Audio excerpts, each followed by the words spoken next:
Hey, John, with this being your first game, how would you assess how you and James coexisted on the floor together? I think it was cool. I missed some easy shots trying to come and get some rust off.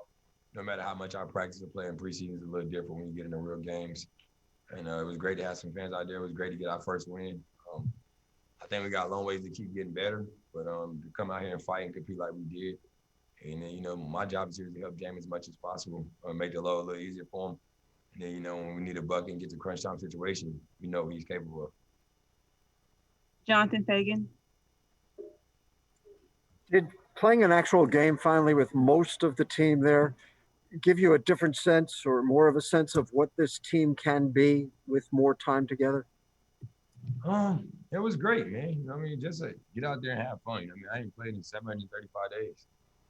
So me just get the opportunity to thank God and have the opportunity to work hard, and everybody that's been in my corner to go out there and compete. We had a great job. We fought. We didn't give up when we had a big lead and let it go, and they came out early and got hot. We withstood their runs, and they withstood our runs, and we just kept fighting to the end and made the big plays when we needed them. Did you take a moment and think about how long it had been, or did you, once you played, you just played? I thought about it all day. I couldn't sleep last night and just think about it all day.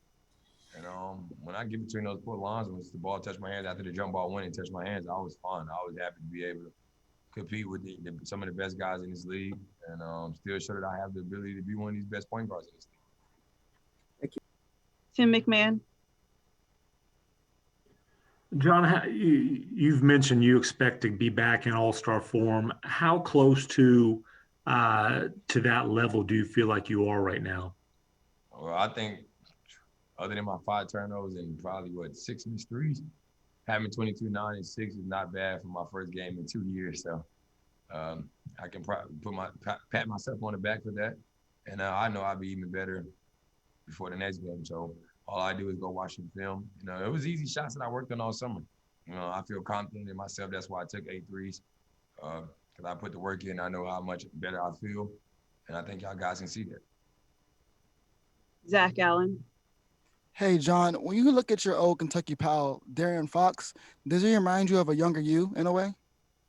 A lot of people say that a lot, man. He's a special talent, man. He's a heck of a guy. I had the opportunity when I was in the league. He was playing down here in Houston in high school, and I went to go watch him play. We built a bond since that day forward, and I'm always wishing the best. But yeah, he's one of those guys that's a freak athlete, that's very fast. And the nick on us is that we can't shoot, but we're working on that. We're getting better. And he's one of those guys that make that team go. Kim Davis. Hey, John, kind of following up on, you said you thought about it a lot and talking about how long it's been since you played. Physically, how did you feel? Especially when you made your first basket. It was great. The first basket was a relief to know that I'm back.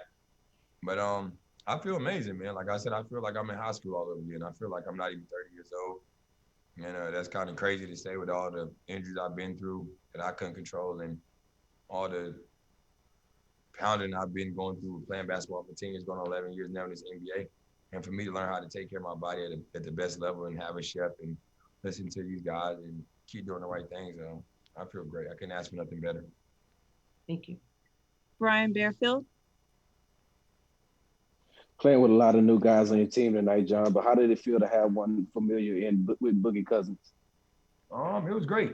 He came out, made his first shot. We know how talented he is and what he brings to the game. It just, and you know how it goes in this world, man. It's all about what you did for me lately, what you not have done for me in the past. So for us to get out there and get between those lines, go out there and compete, and bring H-Town their first win and Coach Silas his first win, that was a great start for us. We just got to get back, watch film, and prepare ourselves for Saturday. And last question, Adam Wexler. John, what do you think about the communication on this team? A lot of times you guys are talking to one another a lot in timeouts, in between plays, you and James, you and DeMarcus, PJ with other guys. There just seems to be a lot of chatter, good chatter within the course of the game because of this veteran team. What do you think about that? Well, that's great. We have a lot of veteran guys, and we have some guys that are superstars in this league and stars. So we found ways to try to get better with each other because, in the past, I'm used to certain things being from my old team. James been away with him, and DeMarcus been where he was at. So we just try to figure out game by game. And we all just tell them positive. Like we tell ourselves, if we go through a drought, we turn the ball over, don't make shots. don't get down on ourselves or try to do it individually. Just stay together as a group. And I think we did a great job of that because there was a point, and I think the fourth quarter they won. We was up and they came back and took the lead, and we could have just folded there, but we kept making runs and getting stops. John, we have one more from our beat writer, Tim McMahon. Hey, Stephen Silas mentioned you gave him the game ball, obviously his first one as the head coach, but I'm wondering how tempted you were to hold on to the game ball for yourself, given what this meant. I definitely wanted to keep it, but it was coach's first win, and his first time being a head coach, I think he deserved it. But I got an opportunity to keep my jersey, and they're definitely going to go on my trophy room. You know what I mean? Because that jersey's there for my mom. Having my first game, official NBA game to have to play without her being present and her being passing. December 12th this year made it a year. So to go through that and then have a Christmas with my two boys through Zoom calls was dope. But just to get one more win and definitely do that in a year anniversary of her passing before I go into the new year, it's a blessing for me. You know me, I'm built off loyalty is love, and everybody knows what my mom meant to me. Thanks for watching ESPN on YouTube. For live streaming sports and premium content, subscribe to ESPN+.